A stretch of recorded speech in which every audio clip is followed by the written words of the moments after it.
Salam, selamat pagi Bapak Ibu dan juga para muda-mudi terkasih di dalam Tuhan Yesus Kristus.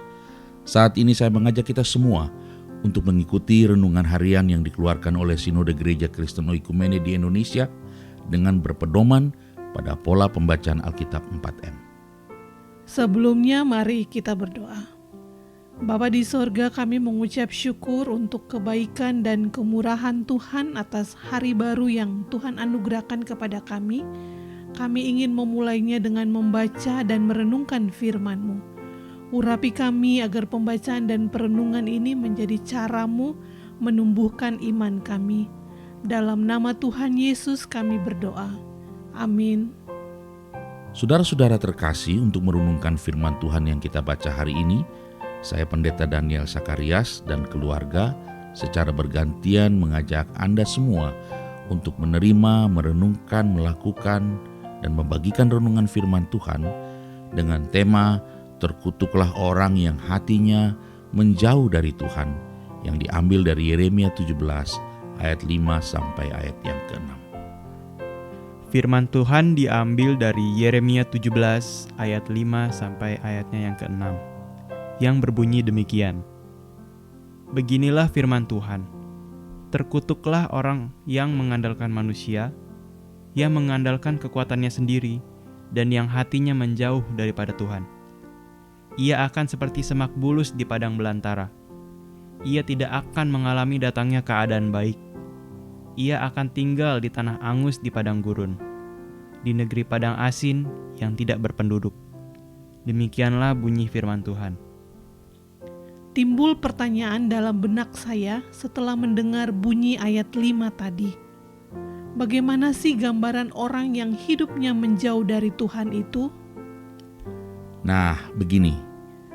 Orang yang hatinya menjauh dari Tuhan itu berbeda 180 derajat dengan orang yang hatinya melekat pada Tuhan. Kalau orang yang hatinya melekat pada Tuhan, cirinya hatinya selalu rindu mendengar firman Tuhan untuk mencari kehendak dan maksud Tuhan. Hatinya juga bersedia menanti apa yang Tuhan kehendaki.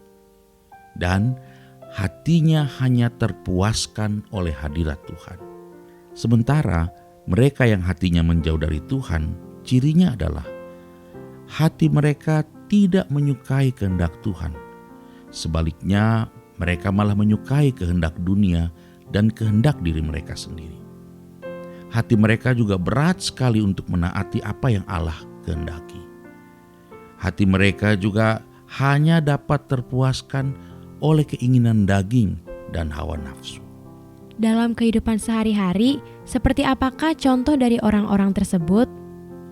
Mereka persis seperti yang dikatakan firman Tuhan di Matius 15 ayat 8-9. Bangsa ini memuliakan aku dengan bibirnya, padahal hatinya jauh daripadaku. Percuma mereka beribadah kepadaku, sedangkan ajaran yang mereka ajarkan ialah perintah manusia. Mereka beribadah tetapi hati mereka membenci ibadah itu. Tetapi bukankah itu hanya terjadi pada orang-orang di luar gereja yang tidak percaya? Tidak. Justru orang-orang itu secara organisasi banyak yang terdaftar di gereja, tapi mereka enggan datang beribadah. Kalau ia seorang bapak, ia memilih untuk jalan-jalan atau memandangi media sosial berjam-jam ketimbang datang ke ibadah pelpri. Kalau dia ibu-ibu, dia memilih untuk nonton drakor atau karaokean sampai sore ketimbang datang di ibadah PW. Kalau dia anak muda, maka ia lebih suka nongkrong dengan teman-temannya di coffee shop berjam-jam ketimbang datang di ibadah pemuda. Bahkan ketika pagi hari ia bangun, bukan mendengar renungan 4M, ia malah berselancar di media sosial. Dan malam ketika akan beristirahat, ia tidak mendengarkan senandika Gembala GKO, tetapi lagi-lagi asik dengan media sosialnya, bahkan sampai ketiduran. Semua itu terjadi karena hati mereka menjauh dari Tuhan.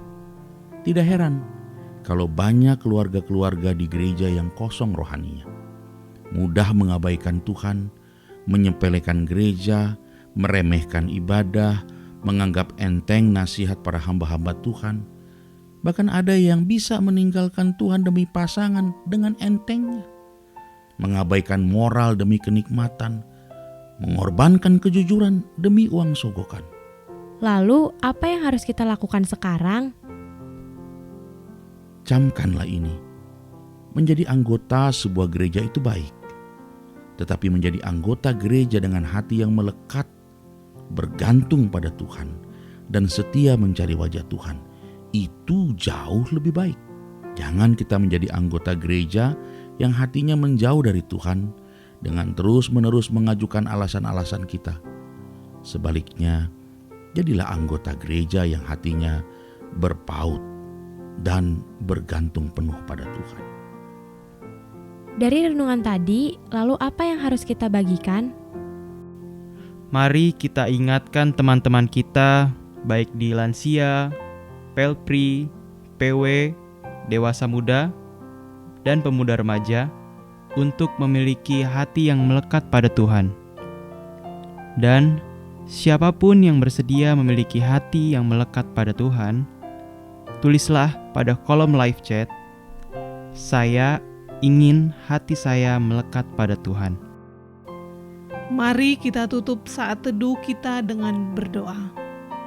Bapa di sorga, berdasarkan firman Tuhan yang kami baca hari ini, sentuhlah hati ini, agar hati kami tidak berat dan malas-malasan mendengar dan menaati firman-Mu.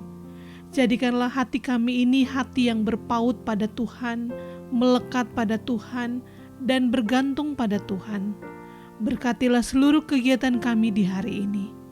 Demi nama Tuhan Yesus Kristus kami berdoa. Amin. Demikianlah renungan 4M kita pagi ini. Tuhan memberkati kita semua. Shalom.